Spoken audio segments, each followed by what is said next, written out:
पाकिस्तान में एक पूरी की पूरी ट्रेन हाईजैक कर ली गई है।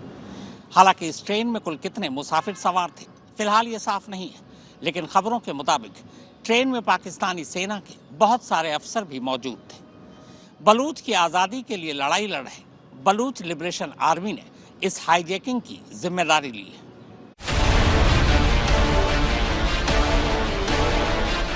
थर्टी अब Jaffar Express Quetta railway station से पेशावर कैंट जाने के लिए स्टेशन से रवाना हो जाती है। कोयटा से पेशावर कैंट तक 1600 किलोमीटर तक की दूरी 36.5 घंटे में पूरी हो गई थी। इस दौरान जाफर एक्सप्रेस को कुल 44 स्टेशनों पर रुकना था। जाफर एक्सप्रेस के कुल 9 डब्बों में लगभग 400 मुसाफिर सवार थे। इनमें बड़ी तादाद में औरतें, बच्चे और बूढ़े भी। इस ट्रेन के साथ हमेशा सिक्योरिटी गार्ड भी चलते थे। वजह ये थी कि बलूच में इससे पहले भी जाफर एक्सप्रेस पर कई बार हमले हो चुके हैं। कोयटा के आगे अगले कई घंटों तक ये ट्रेन पहाड़ी इलाकों से गुजरती है। दरअसल ये इलाका बलूचिस्तान में ही पड़ता है। कोयटा से रवाना होने के बाद ट्रेन कोलपुर, माच, अबीगाम स्टेशन पार कर चुकी है। अब अगला स्टेशन सिबी था। सिबी भी बलूच का एक हिस्सा है, पहाड़ों और टनल से घिरा हुआ। ट्रेन अपने तय वक्त पर आगे बढ़ रही थी, पर तभी इस टनल के आगे रेलवे ट्रैक पर एक जोर का धमाका होता है। धमाके की आवाज सुनते ही जाफर एक्सप्रेस का ड्राइवर इमरजेंसी ब्रेक लगाकर ट्रेन रोक देता है।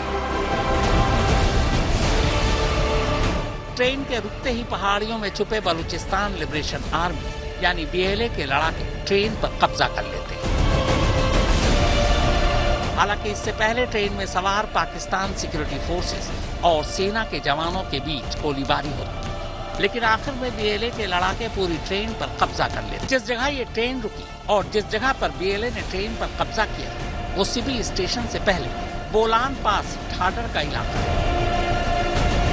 चूंकि ट्रेन टनल में ही रुक गई थी, इसलिए ट्रेन में सवार सिक्योरिटी फोर्सेस को पता ही नहीं चला कि BLA के लोग कब किधर से ट्रेन में सवार हो चुके हैं। करीब आधे घंटे की गोलीबारी के बाद पूरी ट्रेन पर अब BLA का कब्जा था। हालांकि कब्जे के कुछ देर बाद उन्होंने ट्रेन में सवार औरतों, बच्चों, बूढ़ों और बलूचिस्तान के नागरिकों को तो छोड़ दिया, लेकिन पाक सेना के जवानों और दूसरे ऑफिशियल्स को बंधक बना लिया। जिन बंधकों को रिहा किया गया वो वहां से पैदल सिबी स्टेशन की तरफ चले गए। इस ट्रेन हाईजैकिंग के कुछ देर बाद बलोच लिबरेशन आर्मी की तरफ से एक बयान जारी किया गया। ये बयान BLA के प्रवक्ता जियान बलोच की तरफ से जारी हुआ। इसमें कहा गया है कि BLA ने जाफर एक्सप्रेस के 182 मुसाफिरों को बंधक बना रखा है, जबकि गोलीबारी में पाकिस्तानी मिलिट्री के 11 लोग मारे गए। BLA ने यह भी दावा किया कि उसने पाक आर्मी का एक ड्रोन मार गिराया है और ट्रेन पर पूरी तरह से उसका कब्जा है। बयान में आगे कहा गया है कि बंधकों में ज्यादातर पाकिस्तानी आर्मी, पुलिस, ISI और ATF के स्टाफ हैं। BLA के इस बयान के मुताबिक औरतें, बच्चे, बुजुर्ग और बलोच नागरिकों को रिहा कर उन्हें जाने के लिए सुरक्षित रास्ता मुहैया कराया गया है। इस बयान में धमकी दी गई कि अगर पाकिस्तानी मिलिट्री ने बंधकों को छुड़ाने की कोशिश की या उन पर कोई हमला किया तो वो सभी बंधकों को मार देंगे। बयान में बाकायदा BLA के उन यूनिट्स का नाम भी बताया गया है जिन्होंने इस ट्रेन को हाईजैक किया है। बयान के मुताबिक ट्रेन को हाईजैक करने वालों में BLA की मजीद ब्रिगेड, STOS, फतेह स्क्वाड और जीरब यूनिट शामिल है। जिस जगह टनल में ये ट्रेन खड़ी है वो इलाका सड़क से बहुत दूर है और रास्ते बेहद दुश्वार। खबरों के मुताबिक शाम तक पाकिस्तान की सिक्योरिटी फोर्सेस मौके पर पहुंच चुकी है। उन्होंने पूरे इलाके को अपने घेरे में ले रखा है। इसके साथ ही क्लियरेंस ऑपरेशन भी शुरू हो चुका है। पाकिस्तानी सुरक्षा फोर्सेस का कहना है कि जब तक बंधकों को आजाद नहीं करा लिया जाता क्लियरेंस ऑपरेशन जारी रहेगा। दरअसल बलूचिस्तान लिबरेशन आर्मी पिछले 2 दशकों से भी ज्यादा वक्त से पाकिस्तानी मिलिट्री से लोहा ले रही है। BLA की मांग है कि बलूचिस्तान को एक अलग देश घोषित किया जाए। सूत्रों के मुताबिक BLA के पास इस वक्त 6000 से ज्यादा फाइटर हैं। रॉकेट लॉन्चर से लेकर तमाम आधुनिक हथियार भी उनके पास है। आज तक ब्यूरो।